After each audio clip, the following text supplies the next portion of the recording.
Глубоко в заснеженных горах произошло событие, которое долго не могли объяснить даже опытные егеря. Из густого тумана внезапно появилась крупная рысь. Она стремительно выскочила из укрытия и бросилась к старой косуле.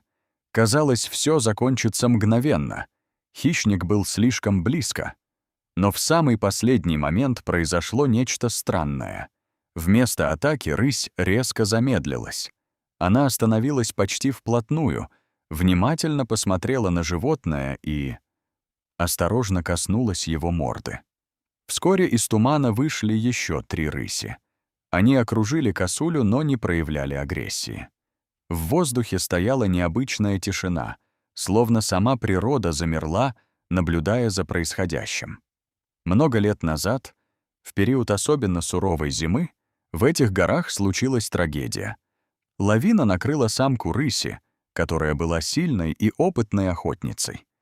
В глубине одной из пещер остались ее детеныши, совсем маленькие и беззащитные.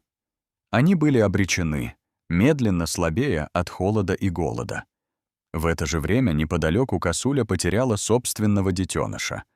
Его не пощадили хищники. Оставшись одна, она долго блуждала по метели, пока не вышла к той самой пещере, где скрывались малыши-рыси. Инстинкт должен был заставить ее бежать прочь, ведь запах хищников был повсюду. Но вместо страха она услышала тихий писк и увидела дрожащих детенышей, сбившихся в комок. И тогда произошло невозможное. Косуля не ушла. Она легла рядом с ними, закрыв их своим телом. От холода. Детеныши прижались к теплой шерсти, не понимая, что рядом существо, которое в природе считается добычей.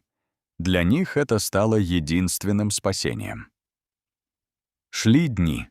Косуля оставалась с ними, уходя лишь на короткое время, чтобы найти пищу, и снова возвращалась. Она согревала малышей, защищала их от холода, ухаживала за ними, словно родная мать. Рысята выжили благодаря тому, кого в естественных условиях они бы никогда не встретили как защитника. Со временем они выросли. Их тела окрепли. Движения стали уверенными, а взгляд — внимательным и диким. Они начали познавать мир, иногда по неосторожности причиняя косуле боль, но быстро останавливались, будто чувствовали границы.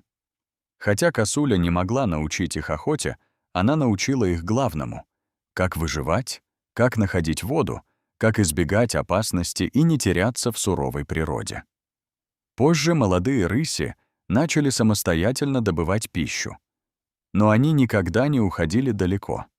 Почти всегда возвращались к той, что заменила им мать, и спали рядом, словно охраняя ее покой.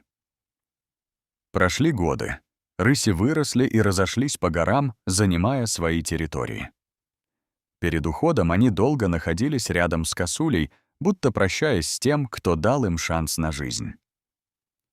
Стареющая косуля осталась одна. Сил становилось все меньше, и без защиты она стала уязвимой. Однажды стая волков загнала ее к каменистому обрыву. Бежать было некуда. Она уже смирилась с неизбежным. Но внезапно тишину разорвал мощный рык. С вершин камней молниеносно спрыгнула взрослая рысь. За ней появились еще 3. Волки, испугавшись, быстро отступили и скрылись в лесу. Перед косулей стоял тот самый зверь, у которого на ухе виднелся старый шрам, один из тех малышей, которых она когда-то спасла. Теперь он был сильным, уверенным хозяином этих гор. Он не напал. Вместо этого он мягко коснулся ее головы. Остальные рыси окружили ее, не давая опасности приблизиться. Они не видели в ней добычу.